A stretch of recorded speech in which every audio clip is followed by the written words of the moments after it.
0. That is how many shots on target Argentina had in 90 minutes of a World Cup final. Not after the red card, not down to 10 men, 0, with a full side on the pitch, in the biggest game in football.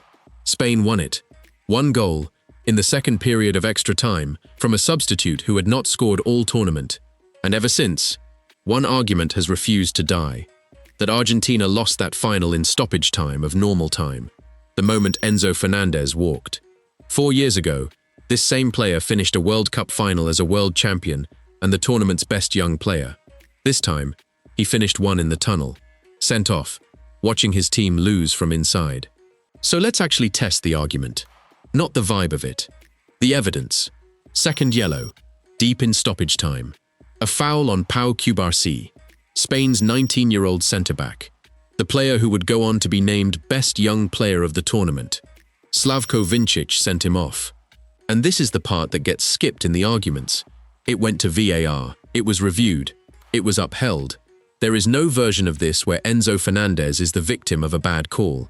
The officials looked again, at the highest level of scrutiny available to them, and they agreed with what had been given on the pitch, which meant Argentina went into 30 minutes of extra time a man short, in a final, against a Spain side that had conceded 1 goal in the entire tournament. 1 in every match before this one, combined. That is the situation. Now the question. Spain had around 65% of the ball, around 20 shots. Argentina had about 2. Argentina's first attempt of any kind, any shot, on target or off, came at roughly 115 minutes. 115, in a World Cup final. And then there is Emiliano Martinez, 11 saves. That is a World Cup final record. The previous highest was 8. Sit with what that number means. A goalkeeper does not make 11 saves in a game his team is controlling. 11 saves is a man holding a door shut while somebody throws themselves at it, over and over, for 2 hours. Argentina did not lose that final because they ran out of bodies.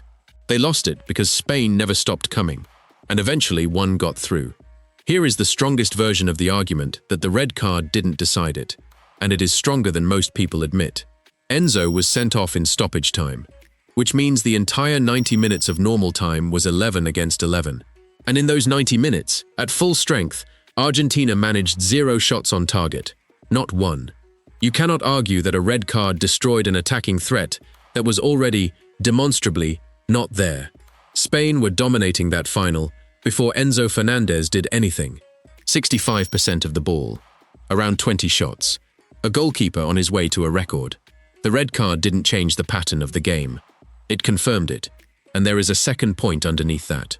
Argentina survived, down to 10 men for roughly 16 more minutes before Torres scored. If being a man down were decisive in the way people claim, that gap does not stay closed as long as it did. The honest version of this argument says, Spain were going to win that final with 11 Argentines on the pitch, or with 10. The red card just gave everyone something simpler to blame.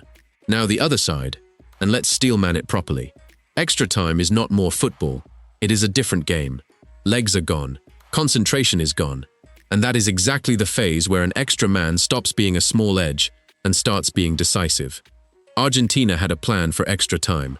Whatever it was, it required 11 players. They got 30 minutes with 10, against a side that had barely stopped attacking for 90. And look at who scored it. Ferran Torres, off the bench. 39 seconds into the second period of extra time, his only goal of the entire tournament.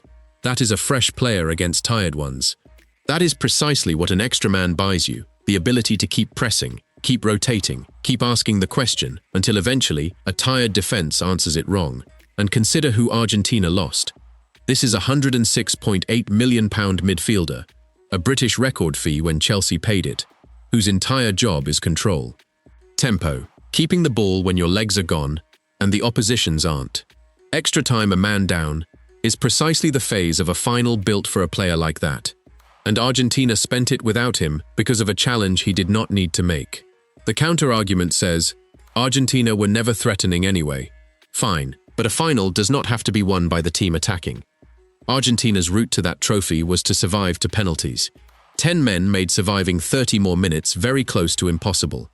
They didn't lose the ability to win it. They lost the ability to not lose it. There is a third reading of this final, and it doesn't involve Enzo Fernández at all. Rodri won the Golden Ball. 910 touches, the most of anyone at the tournament. 756 passes at 93%, also the most. 204 passes into the final third, a tournament high. A former Ballon d'Or winner, playing the tournament of his life. The final wasn't decided in a moment of stoppage time madness. It was decided over 120 minutes by the best player in the tournament suffocating the game. And Argentina's numbers, the possession, the 0 shots on target, are what a Rodri masterclass looks like from the other side. Even Lionel Messi, the favorite for the Golden Ball, the tournament's all-time top scorer, the silver ball winner, couldn't get into the game. Espin rated his final 3 out of 10. Not because he was poor all summer, because Spain didn't let the final happen anywhere near him. And behind all of it, Luis de la Fuente, at 65, the oldest coach ever to win a World Cup, completing a run of the Nations League, the Euros, and now this. If that is the true story of the final, a great team at the end of a 3-trophy build, led by the tournament's best player, then the red card is a footnote that got promoted to a headline because it made a better argument. 2 Spain goals were disallowed on the night. The second one is routine. Torres, offside, after the winner had already gone in. Nobody is arguing about that. The first one is the one that keeps people up at night. 96 minutes. Nico Williams puts the ball in the net. It is ruled out for a Merino foul on Otamendi. If that stands, Spain win it 10 minutes earlier, and the entire conversation about Enzo Fernández changes shape. Because the minutes people point to as proof Argentina were holding on never happen. And this is where the honest answer lives. All of these things are true at once. Argentina were being outplayed at full strength. Argentina were also a man down for the phase that produced the goal, and Spain were probably the best team in the tournament regardless. Football does not let you separate those cleanly. Anyone who tells you it does is selling you a side. One more thing, because this matters and it gets muddled constantly. After the whistle, a brawl broke out. Players and staff, both sides. FIFA opened an Article 36 investigation and appointed a prosecutor. 4 people from the Argentina side have been named as potentially involved. Enzo Fernández is not one of them. And that investigation is an investigation. Nothing has been decided. Nothing has been proven. Anyone telling you Argentina have been banned is telling you something that is not true. There was also a red card that briefly appeared on FIFA's commentator information system and was then deleted. The BBC's Dale Johnson was direct about it. There was no rescinded red card, because there was no red card. It was incorrectly displayed, and then removed.